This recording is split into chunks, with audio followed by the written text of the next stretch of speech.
মুহররমের রোজা অত্যন্ত গুরুত্বপূর্ণ এবং তাৎপর্যপূর্ণ একটি রোজা। আল্লাহর নবী বিশ্বনবী সাল্লাল্লাহু আলাইহি ওয়াসাল্লাম বলেছেন, আফদালুস সিয়াম বা'দা রমাদান শাহরুল্লাহিল মুহররম। রমজান মাসের পরে সবচাইতে দামি রোজা হলো আল্লাহর মাস মুহররম মাসের রোজা। বলি সুবহানাল্লাহ। এই জন্য আল্লাহর নবী বিশ্বনবী যে মুহররম মাসে অনেক বেশি নিজে রোজা রাখতেন, সাহাবীদেরকে রোজা রাখার বিষয়ে তিনি উদ্বুদ্ধ করতেন। এই মাসে রোজা রাখতে হবে, আর এই মাসে বিশেষ করে না হলেও মুহররমের 10 তারিখে রোজা রাখতে হবে।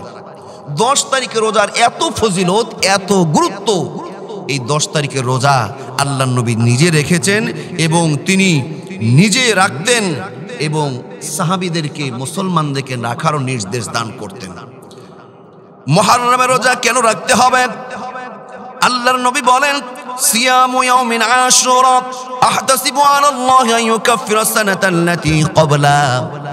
মুহররমের একটি রোজা, 10 মুহররমের রোজা যে রাখবে, আল্লাহর নবী বলেন একটি বছর, বিগত এক বছরের গুনার কাফফারা হয়ে যাবে। বলি সুবহানাল্লাহ।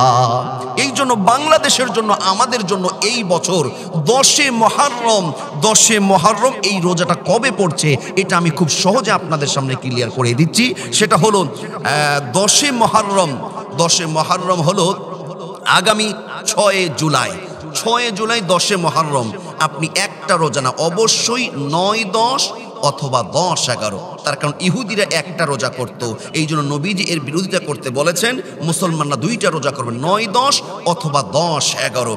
যেহেতু 10 মুহররম পড়ছে 6 জিলহজ রবিবার, এই জন্য আপনি যদি 9, 10 রাখেন তাহলে 5 জুলাই অর্থাৎ শনিবারে একটা রোজা, শুক্রবারে রাত্রে ভাত খেয়ে শনিবারে একটা রোজা করবেন 9 মুহররম, এবং শনিবারে ভাত খেয়ে 10 মুহররম অর্থাৎ 6 জুলাই 10 তারিখে রোজা করবেন। আর যারা 10, 11 করবেন তারা রবিবারের দিন একটা রোজা রাখবেন 6 জুলাই 10 মুহররম, এবং সোমবারের দিন আরেকটি রোজা রাখবেন, এটা হলো 11 মুহররম। অতএব বলতে চাই যে আমরা একটা নয়, মুহররমের রোজা 2টা, 9, 10 অথবা 10, 11। নবী বলেছেন একটি রোজা বিগত এক বছরের সাগিরা গুনার কাফফারা হয়ে যাবে। বলি সুবহানাল্লাহ।